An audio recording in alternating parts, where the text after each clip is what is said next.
আসসালামু আলাইকুম। সম্মানিত দর্শক, আশা করি আপনারা সবাই অবশ্যই ভালো আছেন। আপনাদের সবাইকে সাদর আমন্ত্রণ জানাচ্ছি আজকের এই গভীর এবং কিছুটা বিষাদময় আলোচনায়। মানুষের জীবন বড়ই বিচিত্র। আর রাজনীতির বা রাষ্ট্রের ক্ষমতার যে রঙ্গমঞ্চ তা কিন্তু তার চেয়েও বেশি রহস্যময় এবং অনেক ক্ষেত্রেই নির্মম। আজকে আমরা এমন একটি বিষয় নিয়ে কথা বলতে বসেছি, যা হয়তো কিছুদিন আগেও বাংলাদেশের কোনো মানুষ কল্পনা করতে পারেন। দেখুন, আমরা ছোটবেলা থেকেই শুনে এসেছি সম্মান অর্জন করা যত কঠিন, সেই সম্মান ধরে রাখা কিন্তু তার চেয়েও হাজার গুণ বেশি কঠিন। এই কথাটি আজকে কেন বলছি তা হয়তো আপনারা এতক্ষণে কিছুটা হলেও আন্দাজ করতে পেরেছেন। আপনারা নিশ্চয়ই সম্প্রতি কালের কণ্ঠ দেখেছেন। কালের কণ্ঠ পত্রিকায় মহামান্য রাষ্ট্রপতির একটি সাক্ষাৎকার প্রকাশিত হয়েছে। আর এই একটি মাত্র সাক্ষাৎকার যেন বাংলাদেশের রাজনীতির শান্ত পুকুরে একটি বিশাল পাথর ছুঁড়ে মেরেছে। এই সাক্ষাৎকারের পর থেকে চারদিকে একটি প্রশ্ন, একটি আলোচনা। নোবেলজয়ী ডক্টর মোহাম্মদ ইউনূসের মতো একজন আন্তর্জাতিক খ্যাতিসম্পন্ন মানুষ, যিনি বাংলাদেশের গর্ব, তিনি কি শেষ পর্যন্ত সংবিধান লঙ্ঘন এবং রাষ্ট্রদ্রোহিতার মতো ভয়ঙ্কর এক ফাঁদে পা দিয়ে ফেলেছেন? যদি তাই হয়, তবে এই গল্পের শেষ আসলে কোথায় হবে? একটু শান্ত মাথায় ভেবে দেখুন তো। রাষ্ট্রদ্রোহিতা কিন্তু কোনো সাধারণ অপরাধ নয়। একটি রাষ্ট্রের প্রচলিত আইনের চেয়ে বড় কোনো অপরাধ হতে পারে না, যার সর্বোচ্চ শাস্তি হচ্ছে মৃত্যুদণ্ড। একজন মানুষ যিনি সারা জীবন শান্তির কথা বলেছেন, সারা পৃথিবীতে যিনি নন্দিত হয়েছেন, জীবনের এই পড়ন্ত বেলায় এসে তাকে কেন এমন এক খাদের কিনারায় দাঁড়াতে হলো? মহামান্য রাষ্ট্রপতি তার সাক্ষাৎকারে যে অভিযোগগুলোর দিকে ইঙ্গিত করেছেন, তা যদি আমরা একটু গভীরভাবে বিশ্লেষণ করি, তবে কিন্তু অনেকগুলো বিস্ময়কর তথ্য আমাদের সামনে স্পষ্টভাবে এসে দাঁড়ায়। দেখুন, আপনারা হয়তো খেয়াল করেছেন বিগত প্রায় ১.৫ বছরে ডক্টর ইউনূস সাহেব রাষ্ট্রপতিকে ব্যবহার করে অন্তত ১৩২টি অধ্যাদেশ জারি করেছেন। এখন প্রশ্ন হলো, এই অধ্যাদেশগুলো কি সত্যি রাষ্ট্রের প্রয়োজনে ছিল, নাকি এর পেছনে অন্য কোনো হিসাব নিকাশ কাজ করেছে? আইন বিশেষজ্ঞরা কিন্তু বলছেন এর মধ্যে গণভোটের অধ্যাদেশ কিংবা জুলাই সনদ বাস্তবায়নের মতো বেশ কিছু অধ্যাদেশ সরাসরি আমাদের সংবিধানের সাথে সাংঘর্ষিক। সংবিধানে যে ক্ষমতার কথা বলা নেই, তিনি কিন্তু রাষ্ট্রপতিকে দিয়ে সেরকম কিছু আদেশও স্বাক্ষর করিয়েছেন বলে অভিযোগ উঠেছে। সাংবিধানিক নিয়ম অনুযায়ী প্রধানমন্ত্রী কিংবা প্রধান উপদেষ্টা ছাড়া রাষ্ট্রপতি নিজে থেকে খুব বেশি কিছু করতে পারেন না। তাই এই যে ১৩২টি অধ্যাদেশের দায়, তা কিন্তু কোনোভাবেই ডক্টর ইউনূসের কাঁধ থেকে সরে যায় না। আরেকটি বিষয় এখানে আমাকে খুব বেশি অবাক করেছে। দেখুন, একজন সৎ মানুষ, একজন সাহসী মানুষ যখন রাষ্ট্রের সর্বোচ্চ ক্ষমতায় বসেন, তখন তার আচরণ কেমন হওয়া উচিত? তার নামে যদি কোনো মামলা থাকে, তবে তিনি অবশ্যই আদালতের কাঠগড়ায় দাঁড়িয়ে বুক চিতিয়ে বলবেন, "আমি নির্দোষ, আপনারা প্রমাণ করুন।" কিন্তু এখানে আমরা কি দেখলাম? তিনি ক্ষমতায় বসেই নির্বাহী আদেশে নিজের নামে থাকা মামলাগুলো তুলে নিলেন। এই যে নির্বাহী আদেশের ব্যবহার, এটা কি একজন প্রকৃত সৎ ও সাহসী মানুষের কাজ হতে পারে?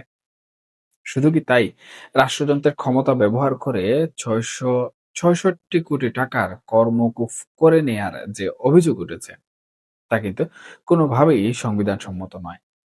রাষ্ট্রের এত বড় একটি আর্থিক ক্ষতি তিনি কিভাবে করলেন? তা নিয়েও কিন্তু সাধারণ মানুষের মনে আজও হাজারো প্রশ্ন ঘুরপাক খাচ্ছে এবং নতুন করে প্রশ্নের জন্ম হচ্ছে। এরপর আসুন বিদেশ সফরের কথায়। রাষ্ট্রের শীর্ষ পর্যায়ে থাকলে বিদেশ সফর তো করতেই হয়। এটা খুব স্বাভাবিক। কিন্তু এই যে তিনি ১৪ থেকে ১৫ বার বিদেশ সফর করলেন, নিয়ম অনুযায়ী দেশে ফিরে রাষ্ট্রপতির সাথে দেখা করে তারা লিখিত প্রতিবেদন জমা দেওয়ার কথা। কিন্তু অবাক করার বিষয় হলো তিনি এই সাংবিধানিক রীতির কোনো তোয়াক্কাই করেননি। এমনকি বিদেশি রাষ্ট্রগুলোর সাথে তিনি যে একাধিক চুক্তি করেছেন, তার অনেকগুলোই রাষ্ট্রের স্বার্থ বিরোধী বলে অভিযোগ উঠেছে।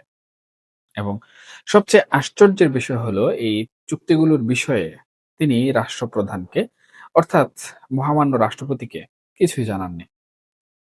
শুধু তাই নয়, রাষ্ট্রপতিকে অন্তত দুবার বিদেশে যাওয়ার আমন্ত্রণ থাকা সত্ত্বেও তিনি রাষ্ট্রপতিকে বিদেশে যেতে দেননি। অর্থাৎ রাষ্ট্রপতির যে সাংবিধানিক অধিকার, সেখানেও তিনি সরাসরি হস্তক্ষেপ করেছেন। অন্যদিকে তার নিজের বিদেশ সফরগুলোতে বিশাল বিশাল বহর, ৫০ জনের প্রেস উইং, এসব নিয়ে রাষ্ট্রের শত শত কোটি টাকা খরচের যে খতিয়ান সামনে আসছে, তা দেখে যে কোনো বিবেকবান মানুষই কিন্তু শিউরে উঠবেন। শিউরে ওঠাটাও স্বাভাবিক। এছাড়া সবচেয়ে বড় যে অভিযোগটি রাষ্ট্রপতির কথায় উঠে এসেছে, তা হলো রাষ্ট্রপতিকে উৎখানের ষড়যন্ত্র। মহামান্য রাষ্ট্রপতি নিজেই যখন বলেন যে তাকে সরানোর ষড়যন্ত্র করা হয়েছে, তখন কিন্তু আর এখানে বোঝার বাকি থাকে না যে পর্দার আড়ালে আসলে কতটা ভয়ঙ্কর খেলা সেই সময় চলছিল। আর কনফ্লিক্ট অফ ইন্টারেস্ট বা স্বার্থের সংঘাতের কথা যদি বলি, তবে তো ইতিহাস যেন নতুন করে লেখা হচ্ছে। গ্রামীণ ফোনকে বিনা টেন্ডারে তরঙ্গ বরাদ্দ দেওয়া, গ্রামীণের জনশক্তি রপ্তানি, গ্রামীণের ওয়ালেট, গ্রামীণ বিশ্ববিদ্যালয়। ক্ষমতার এই অল্প সময়ে এমন কোনো সেক্টর নেই যেখানে তিনি তার নিজের প্রতিষ্ঠানগুলোকে বিশেষ সুবিধা দেননি। তিনি হয়তো বারবার বলার চেষ্টা করেছেন যে এসব প্রতিষ্ঠানের মালিকানা তার নেই। কিন্তু কিছুদিন আগেই ইউনুস সেন্টারে গ্রামীণের সব প্রতিষ্ঠানের এমডিদের নিয়ে তিনি যে বৈঠক করলেন, তা কিন্তু অবশ্যই প্রমাণ করে দেয় যে মূল নাটাই তার হাতে। এই যে এতগুলো ঘটনা, এতগুলো অভিযোগ, এগুলোকে আপনি কিভাবে দেখবেন? আমাদের দেশের বর্ষিয়ান সাংবাদিক, বীর মুক্তিযোদ্ধা মাহবুব কামাল সাহেব এখানে একটি চমৎকার কথা কিন্তু বলেছেন।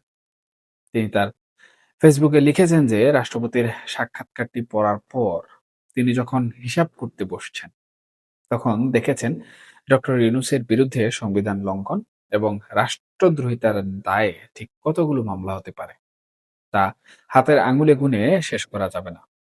এর জন্য রীতিমতো ক্যালকুলেটর নিয়ে বসতে হবে। তার এই কথার গভীরতা কিন্তু অনেক। অর্থাৎ অপরাধের ব্যাপ্তি এতটা বিশাল যে সাধারণ হিসাবে তা মেলানো কিন্তু অনেক কঠিন। এমনকি আন্তর্জাতিক মিডিয়াও কিন্তু এই বিষয়টি নিয়ে এখন সরব।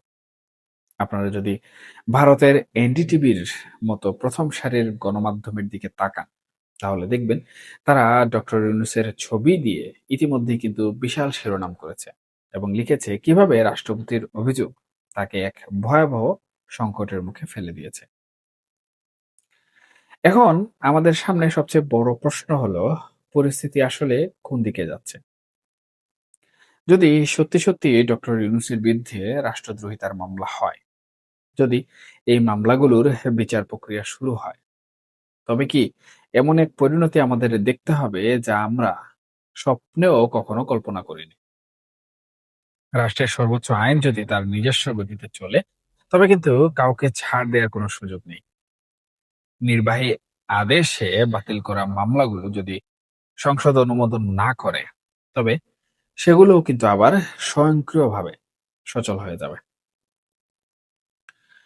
সুপ্রিয় দর্শক, আমরা কখনোই আসলে চাই না বাংলাদেশের একজন গর্ব, একজন নোবেল জয়ীর জীবনের শেষ অধ্যায়টি এমন মর্মান্তিক হোক। আমরা সবসময় চেয়েছি তিনি সম্মানের সাথেই মাথা উঁচু করে থাকুন। কিন্তু যখন সংবিধান লঙ্ঘনের প্রশ্ন আসে, যখন রাষ্ট্রের অস্তিত্ব আর রাষ্ট্রদ্রোহিতার মতো বিষয়গুলো সামনে এসে দাঁড়ায়, তখন কিন্তু আবেগের চেয়ে বাস্তবতার আইন অনেক বেশি এখানে কঠিন হয়ে যায়।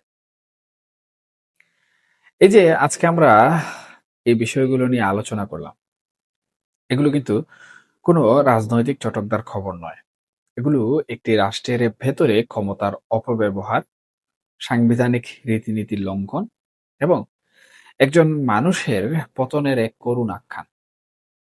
এই পরিস্থিতি থেকে বাংলাদেশ কিভাবে বের হয়ে আসবে, ডক্টর ইউনূস কিভাবে এই আইনি ও নৈতিক পাহাড়সম অভিযোগের মুখোমুখি হবেন, সেটাই কিন্তু এখন দেখার বিষয়। দেখুন, মহাকালের বিচারে হয়তো সব সত্য একদিন পরিষ্কার হবে। কিন্তু ততক্ষণে অনেক কিছুই হয়তো আর আগের মতো থাকবে না। আপনারা সবাই ভালো থাকবেন, সুস্থ থাকবেন। আর হ্যাঁ, নিজের বিবেক আর বুদ্ধিকে সবসময় জাগ্রত রাখবেন। এই বিষয়ে আপনাদের কোনো মন্তব্য থাকলে কমেন্ট সেকশনে জানাতে ভুলবেন না। ধন্যবাদ সবাইকে। আল্লাহ হাফেজ।